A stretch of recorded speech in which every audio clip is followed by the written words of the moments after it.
الحمد لله ثم الصلاة والسلام على رسول الله وبعد. مدحوينها جمهورية فدرالك الصوماليات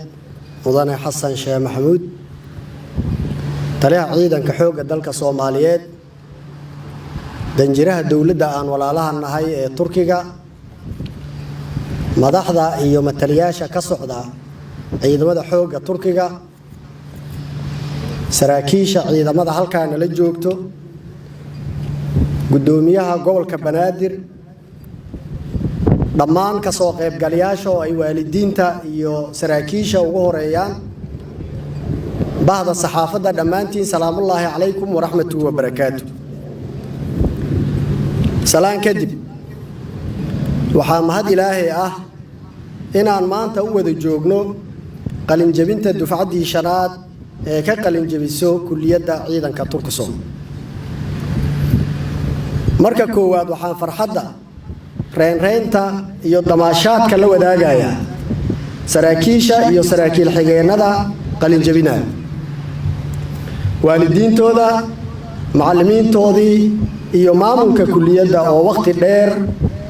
u soo dhabar adeegay inaan soo gaarno meesha aan maanta joogno qiimaha ay maanta qarannimada ugu fadhiyaan saraakiisha iyo saraakiil xigeenada qalin jabinaayo waxaa garan kara oo keliya qofkii u dhunduleelo xog ogaalna u ah baahida ciidanka xoogga dalka Soomaaliyeed u qabo inuu helo dhiig cusub oo ku soo biiro hogaaminta howlaha kala duwan ee ciidamada xoogga dalka Soomaaliyeed waxaa nagu soo wajahan maalmo adag oo aan dhaxda u xiran doono inaan dalka ka sifeyno argixisada dhiig miiratada ah ee noqotay caqabada ugu weyn ee dawladnimada haysato waxaa nagu soo wajahan maalmo taariikhdu qori doonto ragana kala saari doonto oo si dhab ah loo fara saari doono argixisada iyo argixiskalgaalka fursadda aad maanta hesheen ma aysan helin saraakiil iyo saraakiil ku xigeeno badan oo idinka horeeyay waxaad nasiib u yeelateen inaad heshaan aqoon tayo leh oo wax weyn ka tari doonto wax qabadkiina mustaqbalka waxaad rajo u tihiin muwaadiniinta Soomaaliyeed ee argixisadu caburinayso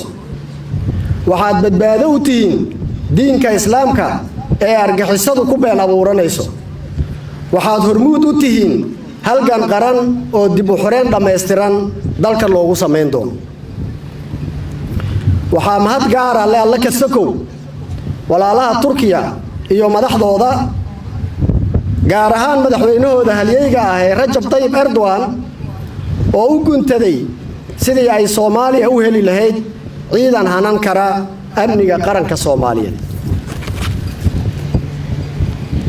gacanta uu Turkigu ka geysto iyo hiilka qaran ee uu sida hagar la'aanta ula garab taagan yahay Soomaaliya waxay muujinaysaa heerka ay gaarsiisan tahay walaaltinimada iyo gacaltooyada ay Turkiga iyo madaxdooda u qabaan Soomaaliya shacabka iyo dawladda Soomaaliyana waxay mar walba dareensanaan doonaan abaal weynna weligood u hayn doonaan walaalaha Turkiga sidoo kale waxaan hambalyo gaar ah halkaan ugu dirayaa mudane madaxweyne xasan sheekh maxamuud oo ay waayuhu ku simeen inuu u jeego mirihii dadaalkii uu ku bixiyay xoojinta xiriirka Soomaaliya iyo Turkiga mar kale hambalyo dhammaan saraakiisha iyo saraakiil xigeenada qalin jabisay oo aan u rajaynayo guul iyo horumar ay ka sameeyaan noloshooda gaarka ah iyo tan u adeegidda qarankooda Soomaaliyeed waxaan idin leeyahay dhammaantiin hambalyo walaalaha Turkigana waxaan leeyahay tashakkular Turkiye